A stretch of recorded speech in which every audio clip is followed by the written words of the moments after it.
10 € offerts. Et votre premier pari remboursé en cash. Avec le lien en description et le code promo JDR10.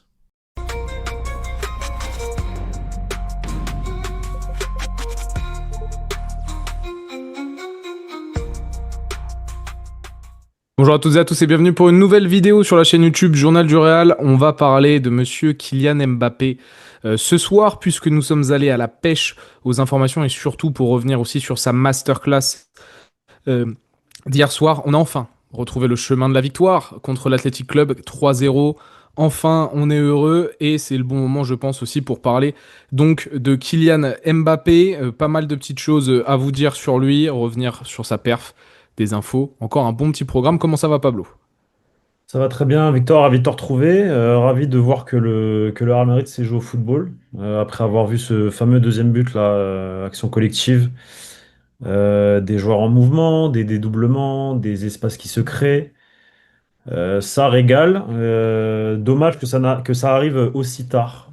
Et que qu'on n'ait pas pu voir ça en fait lors de cette série de 3 matchs où on a perdu 6 points très importants dans la course au titre. Donc en espérant que le Barça perde également des points à partir de maintenant, mais voilà, ravi de voir que les joueurs du Real Madrid savent jouer au football. En tout cas, au football réclamé par Xabi Alonso. Exactement. Et puis, parce que toi, on n'a pas eu l'occasion encore d'en discuter, donc ça va être l'occasion quand même de revenir brièvement quand même sur ce match et d'évoquer quelques petits points. On a vu du grand Vini, on a vu du grand Mbappé. Il a fait du R9. Il a fait du R9, il a fait du CR7. Toute la presse espagnole, télévision, médias, papier s'est emballé ce matin et a raison parce que le match de Kylian Mbappé hier, c'est peut-être son meilleur match sous la tunique blanche depuis son arrivée à l'été 2024. C'est 78 minutes jouées, 47 ballons touchés, 4 tirs, 6 duels gagnés, 2 passes clés, 2 occasions franches créées, 4 dribbles sur 6 réussis, une passe décisive de but. Il a tout fait à l'équipe de l'Athletic Club. On a enfin vu du jeu, tu l'as dit. Est-ce que c'est pas aussi contextuel? J'ai vu la déclaration d'Ernesto Valverde qui disait que ils avaient voulu jouer haut et qu'ils se sont fait punir avec des ballons dans le dos. On sait que justement cette série de 3 matchs sans victoire, c'était contre des blocs bas, c'était un peu plus compliqué. Là, on a su saisir les opportunités qui nous semblent données et on a surtout vu un changement d'attitude. Moi, j'ai vu un Mbappé hier avec Vinicius leadership. Ils ont montré l'exemple. Ça a fait, à mon sens, une énorme différence sur ce match-là. Et Kylian Mbappé, voilà, il y a les statistiques, mais il a été. On a utilisé cette formule avec Léo, je crois, durant le débrief. Il avait le pouvoir de vie ou de mort, en fait, sur la rencontre. Et ça faisait bien longtemps qu'on n'avait pas vu ce Kylian Mbappé à ce niveau. Tu vois, il a mis quadruplé contre l'Olympiakos, il a mis des triplés contre le Barça, contre City. Mais là, il y avait vraiment une sensation de. Il est au bon endroit au bon moment. Avec le bon coach, bonne équipe, tout a suivi, quoi. Tout était parfait. Je pense qu'effectivement, il y a aussi un contexte avec l'adversaire du joueur hier, Bilbao, qui ne traverse pas la meilleure de ses périodes, que ce soit en Liga ou en Ligue des Champions. J'ai pas vu le classement là, de Bilbao. Je sais C'est pas, ils pas sont bon. combien, mais je sais Ils ont que, fait je sais que 0-0 contre le c'est. Slavia Prague, ils ont perdu contre Newcastle. Ouais, je sais que ça enchaîne les. Même en Liga, je sens que c'est. Enfin, c'est pas top. Donc, est-ce qu'on les a pas pris aussi au bon moment? Très certainement. En tout cas, une victoire aussi claire et nette à San Mamés. Moi, ça faisait longtemps que j'avais pas vu ça. C'est assez surprenant. Je pense que le fait d'être allé dormir un jour avant, ça a permis aussi à certains de bien se concentrer et de mieux jouer au football. Euh, mais ouais, mais ce deuxième but, il est quand même assez spectaculaire, je trouve, à mon sens. C'est quelque chose qu'on ne voit jamais au Real Madrid, qu'on ne voit très peu en tout cas. On l'a vu vite fait face à Valence. On a pu le voir face au Barça. On a pu le voir par séquence face à Marseille, mais il n'y avait pas eu de but à la fin. Mais une équipe en mouvement qui fait bien bouger le ballon, qui dédouble, etc., ça fait plaisir à voir. Donc ça prouve qu'en fait, ils savent le faire. Chose que forcément on doutait après cette série de 3 matchs nuls en Liga qui, encore une fois, aujourd'hui, moi, je les trouve totalement lunaires, ces résultats. J'arrive pas à comprendre comment ils ont pu. Parce que oui, tu parles de bloc bas, c'est vrai que jouer face à des blocs bas, c'est compliqué. Mais là, le deuxième but hier, en l'occurrence, c'est un repli défensif, certes, mais c'est un bloc bas quand même. Au moment où le Real Madrid décide de temporiser. Donc il faut créer de l'espace dans cette défense et ils arrivent à le faire par une série de passes. Ressortir derrière, Bellingham qui prend ses responsabilités à la création, qui écarte à droite. Le centre, il est parfait aussi de la part de Trent. Trent qui, je crois, a fait un top match hier. Et c'est bien dommage sa blessure pour le coup. Trent que j'ai énormément critiqué, mais effectivement, hier, il est à la création des deux premiers buts. En tout cas, il fait partie il fait partie du truc, quoi. Donc, très mauvaise nouvelle. Mais voilà, ça fait plaisir de voir une équipe qui sait jouer au foot, en fait, tout simplement. Donc, on aimerait bien qu'il y ait de la continuité dans ça. Là, le Real joue Celta ce week-end, City la semaine prochaine. Est-ce que cette victoire n'arrive pas au bon moment, peut-être? City, c'est pas non plus Avant de le retrouver le match. Bernabéu. Avant de retrouver le Bernabéu, ouais, effectivement. Le City, c'est pas non plus le match, à mon sens. Enfin, il faut le gagner. C'est une réalité, il faut le gagner. C'est une obligation de le gagner. Mais même si tu fais un match nul, tu es plutôt bien classé.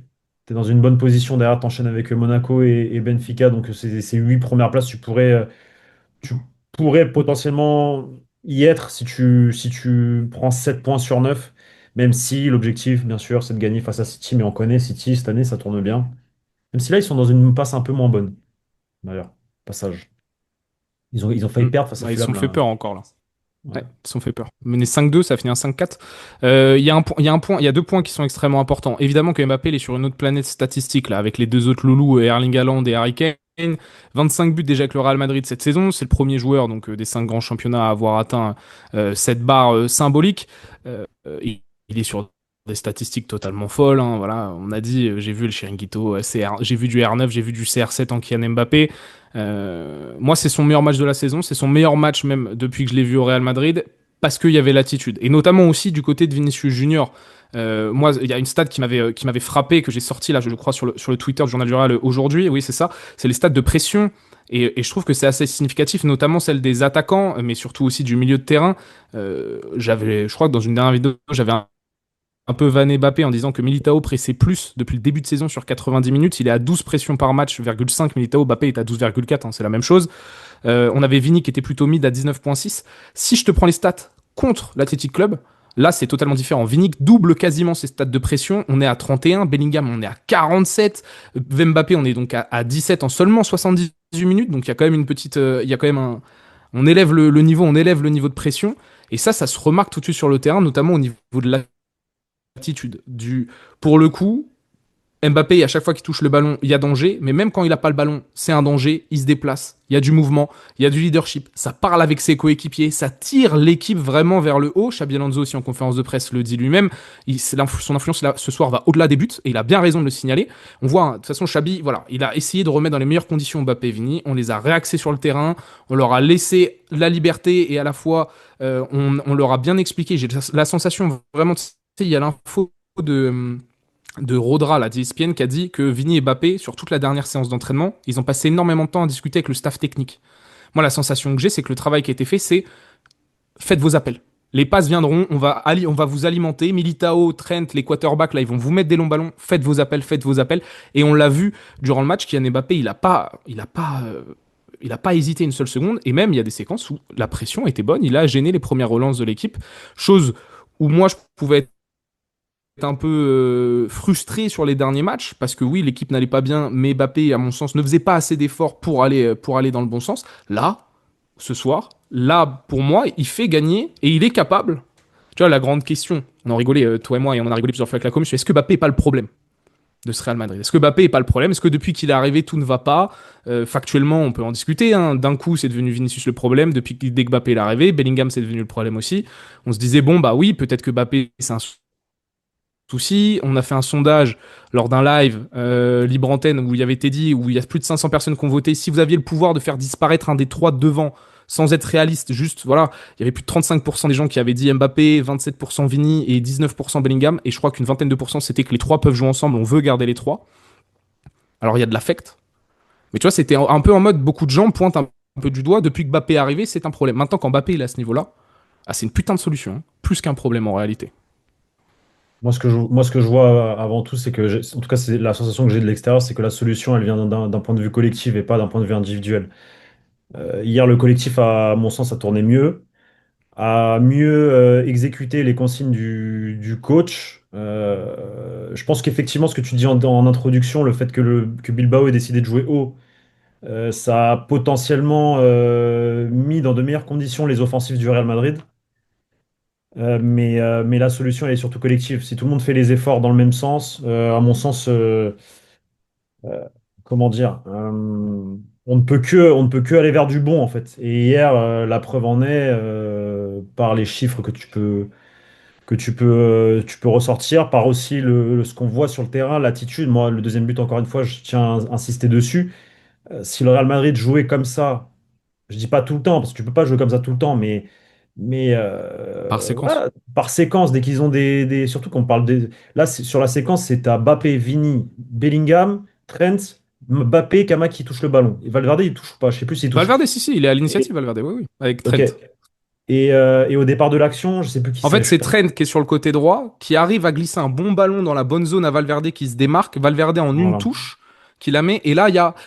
C'est ça aussi, Mbappé, il a ce côté spécial sur ce match-là. Il sent tout bien les coups. Valverde lui met le ballon, il voit Vini. Les deux sont en mouvement. Les deux sont concernés, ce qui est rare Pour à une souligner. fois, pour une fois. Les deux sont concernés alors que le jeu est à droite. Tu vois ce que je veux dire?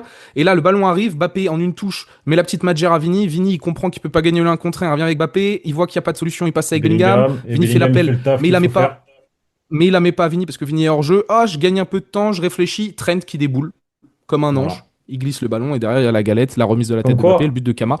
Ouais. Comme quoi ils savent le faire en fait. Et c'est ça qui est très frustrant en fait, moi personnellement, et qui m'énerve, c'est que quand je vois ce qu'ils sont capables de faire sur cette séquence-là et t'amener à ce second but et qu'ils ont été incapables de le faire, que ce soit à Vallecas, que ce soit à Elche ou que ce soit en Catalogne à Girona, moi ça m'énerve parce que Vallecas, on l'a vu, c'était surtout un problème comment dire, de respect de consignes, d'écouter ce qu'on réclame. Est-ce qu'il y a aussi cause à effet le fait que Arda Güler ne joue pas, je sais pas, parce que ça libère un peu plus Bellingham, j'en sais rien. Mais bon, le fait est qu'ils savent le faire, qu'il y a des joueurs qui, pendant cette période du mois de novembre, ont posé certains problèmes en interne. On continue d'ailleurs à râler avant la rencontre face à Bilbao, parce qu'ils n'étaient pas contents de dormir à l'extérieur. Mais visiblement, ça leur a fait du bien, vu que le lendemain, ils étaient tous concernés et ils allaient tous dans le bon sens. Donc plutôt positif. Et concernant Mbappé, en fait, le truc, c'est que tu parlais du sondage là. C'était quoi le sondage? C'était quoi déjà? C'était Bah, c'était lundi, sur vu un que le live. match était dimanche. Et c'était quoi les résultats du sondage? 35%, pour 35% des gens, celui qui doit disparaître des trois de devant si on est dans un monde non réaliste, c'est Mbappé, si on veut retourner Et, en mode à une équipe performante. disparaître, ça veut dire quoi? Qu'il joue plus au Real? Ouais, En fait, si les gens savaient à quel point Mbappé est concerné par le projet, je pense qu'il ne tiendrait pas ce même discours, à mon sens. C'est un type qui, justement, n'était pas parmi les noms des mutins au mois de novembre. Il n'a jamais voulu être associé à ça. Euh, Lui, pour le coup, c'est même ça le saoulait, en fait, toutes ces histoires-là. C'est un mec qui veut tout gagner. Concerné par le projet, concerné par Xabi Alonso, il a une excellente entente avec le coach. Euh, et il est ultra derrière lui, en fait. Ultra derrière le projet, le staff, le coach. Il veut que l'équipe aille dans le bon sens. Il veut que l'équipe aille dans le bon sens. Il sait que ça va passer par le collectif et il sait que la personne adéquate pour aller vers ça, c'est bien Xabi Alonso et ses idées. Voilà, même si certains auraient été ravis de voir le nom de Mbappé filtré parmi les fameux mutins avec Vini, avec Bellingham, avec Valverde et avec d'autres. Le fait est que lui, il a voulu être à l'écart de tout ça parce que en fait, il a pas le temps, il a la flemme de tout ça, il a pas le temps et lui, il est concentré sur le jeu, sur le football, il veut que ça fonctionne, il veut gagner, il veut remporter des titres, il veut marquer ses buts, il veut que le Real remporte des titres, il veut gagner son Ballon d'Or, il veut faire une saison historique parce qu'on est aussi en saison Coupe du Monde, forcément. Forcément, quand arrive tout ça, bah, ça peut saouler. Ça peut saouler alors qu'il fait partie réellement enfin, il est vraiment très concerné par le coach, par le projet et que si tout le monde, tous les joueurs avaient cette mentalité-là, ou en tout cas avaient eu cette mentalité-là, parce que ça n'a pas été le cas lors de ces dernières semaines, je pense que le Real Madrid ne serait pas à un point de retard Sur le Barça aujourd'hui,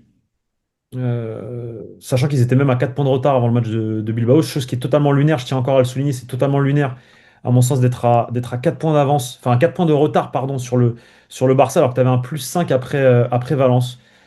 Pour moi, c'est une faute professionnelle. Et la faute, je suis désolé, quand on regarde les matchs, quand on regarde le contenu des matchs, quand on regarde les attitudes de certains joueurs lors de ces matchs-là où tu perds 6 points, donc 6 points dans cette Liga, que tu vois ensuite les caméras isolées après les matchs, les réactions de certains joueurs qui critiquent, etc. Faute professionnelle, et t'as Mbappé dans tout ça qui, son nom n'a jamais filtré, même si ça aurait plu en France que son nom sorte et ça aurait pu faire la une de tous les journaux, l'équipe, RMC Sport, etc., etc. Son nom n'a jamais filtré. Lui, tout ce qu'il veut, c'est juste gagner. Il est à fond derrière le coach et ses paroles, ses déclarations à Athènes, ou plutôt au Pirée, vont dans ce sens-là. On est derrière le coach, il faut être derrière le coach, etc. Est-ce que tous les problèmes sont réglés? Je ne pense pas. Je pense pas. Parce qu'il y a encore La eu des petite soucis. accolade entre Xabi et Vini, t'en penses quoi? Bah ça va dans le bon sens. Ça prouve qu'il y a eu une évolution par rapport à notamment ce qu'on a pu rapporter juste après Athènes, qui avait eu des réunions avec Xabi Alonso et certains joueurs cadres, notamment Vini. Xabi Alonso l'a ensuite confirmé en conférence de presse l'autre jour en disant oui, effectivement, je me suis réuni avec Vini, on a discuté, etc. Ça va mieux, tout ça. Euh, on a l'impression qu'avec Vini, ça va beaucoup mieux. Et justement, quand tu es le coach et que tu as dans ce vestiaire Vinicius avec toi, tu as fait déjà un grand pas avec le reste. Donc, à voir comment ça fonctionnera, ça matchera maintenant avec les Valverde, les Bellingham et autres potentiels problèmes. Parce qu'il y a pas que les cadres, hein, il y a aussi des remplaçants qui sont un peu dégoûtés. Euh, et on peut le comprendre. Maintenant, il va falloir gérer Valverde, qui va devoir rejouer à droite. Euh, Oui, on avec la aura blessure de d'ailleurs Trent. On aura d'ailleurs, je pense, une vidéo demain qui sortira sur Valverde parce qu'on a des infos aussi sur Valverde par rapport à ça. Et puis on a aussi le dossier de Jude Bellingham qui pour moi, peut devenir un problème si ça ne suit pas le coach. Hier, pour le coup, j'ai l'impression qu'il a tout bien fait, donc c'est top. Et on espère juste de la continuité et que tout le monde aille dans le bon sens. D'ailleurs, quand je parlais aussi d'attitude hier, la petite déclat là, de Valverde au micro d'El Ouais, Chiringuito, ou c'est je sais vrai. pas si c'est au micro d'El Chiringuito, mais qui est repris Non, par El c'est Chiringuito, Real Madrid Télévision. c'est Real Madrid C'est ça. TV où En fait, ça qui est lunaire, c'est que c'est Real Madrid Télévision et qu'il ose dire ça à la télé du club. voilà, et il nous dit et on lui pose la question qu'est-ce que vous avez pensé du match, de la performance de Mbappé, etc. Il a été dithyrambique et il a fini en disant c'est toujours bien de voir Vini et Mbappé défendre comme ils l'ont fait aujourd'hui. Voilà. El Chiringuito, ils Il ont a, il ils a, ont il a, il ils a ont cité, il les a cités ou il a dit ceux de devant? non, en parlant de Vini et Mbappé, c'est toujours bien de les voir défendre comme Ok. ils l'ont fait aujourd'hui. Et c'est Ouais, marrant donc, parce que chez Chiringuito, ils disent est-ce que c'est pas un petit pic vers, tu sais, un petit ah, pic en mode vers Mbappé et Vini?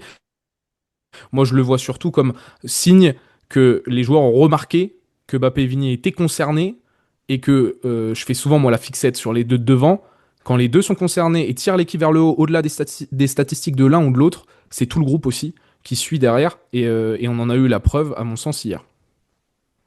effectivement. Et après, Valverde, il est bien mignon parce qu'il se déresponsabilise, à mon sens aussi, de certaines choses. Tout n'a pas été correct de sa part depuis l'arrivée de Xabi Alonso. Alors oui, je suis d'accord avec lui. Si ceux de devant courent et font les efforts et appliquent les consignes, c'est beaucoup plus facile pour le reste de l'effectif.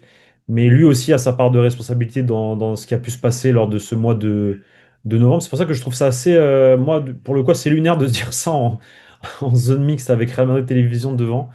C'est pas tant anodin que ça. Ça montre par contre qu'il a une certaine confiance en lui et en qui il est dans ce vestiaire. Donc c'est à souligner également, mais oui, c'est sûr que si ces deux mecs-là vont dans le sens de l'équipe, du collectif, d'appliquer les consignes du coach, sachant que dans les deux, tu en as un qui était moins fan du coach et l'autre qui était derrière le coach, ou en tout cas voulait pas rentrer dans les histoires et l'une veut que travailler en fait et que le Real Madrid gagne et basta. Parce que c'est ça Parce que tes infos, on est d'accord. oui, c'est ce que Les c'est ce échos que tu as eu. que Ouais, ouais. c'est ça, c'est que on est face à un garçon. En fait, après ça on l'a déjà répété cette année, mais on est face à un mec qui effectivement croit en le projet Xabi Alonso, sait que c'est par Xabi Alonso que il va pouvoir avoir remporter des titres cette saison. Il sait que le Real Madrid a besoin d'un changement également. Il sait que ça doit passer par lui. C'est un mec qui est hyper impliqué aux entraînements, à poser des questions, à être proche du staff, à être proche du coach. Voilà, il est impliqué au quotidien. Il veut montrer l'exemple, le bon exemple. Et ça va dans ce sens-là. Alors forcément, quand tu arrives, par rapport à ce qui s'est passé au mois de novembre, et quand tu vois qu'il y a certains coéquipiers dans le vestiaire qui sont un peu moins fans et qui sont moins d'accord et qui sont moins trucs et qui posent un peu plus de problèmes, bah forcément, ça peut démotiver, je pense. Je pense que c'est humain. D'où les images dans le match au Rayo où il va voir Bellingham, il va voir Vini, C'était venez, à on y Elche, je va, allez les crois. Oui, gars. oui, c'était à Elche, Elche, ouais. je crois, ouais. Oui, voilà, exactement. Donc voilà, mais il sait que l'équipe doit passer un step supérieur pour aller viser tous les trophées et pour que lui-même puisse remporter les trophées manquants parce que voilà, il a envie de gagner avec le Real Madrid, que c'est tout. Donc ça va dans ce sens-là, ça va dans le bon sens. Espérons que ça continue. Maintenant, il va falloir de la régularité. Il y a J'ai, eu j'ai- l'Olympiakos pour Mbappé, il y a eu aujourd'hui. ouais, ouais, de la continuité, de la régularité. Tu fais bien de me lancer sur ça parce qu'il y a pas, c'est pas tout. En fait, il faut aussi noter et expliquer aux gens que Kylian Mbappé fait attention aussi physiquement. Il fait attention physiquement parce que Kylian Mbappé traîne. euh, je ne vais pas dire de blessure parce qu'il n'est pas blessé, mais il est touché à la cheville. En réalité, il est touché à la cheville et il fait attention à sa cheville. Ça fait maintenant quelques temps qu'il fait attention à sa cheville. On l'avait déjà rapporté à l'époque, euh, après la série de matchs au Kazakhstan, plus Villarreal, trêve internationale, tout ça. C'est Ouais, quelque ouais. chose qui existe. C'est quelque chose qui existe.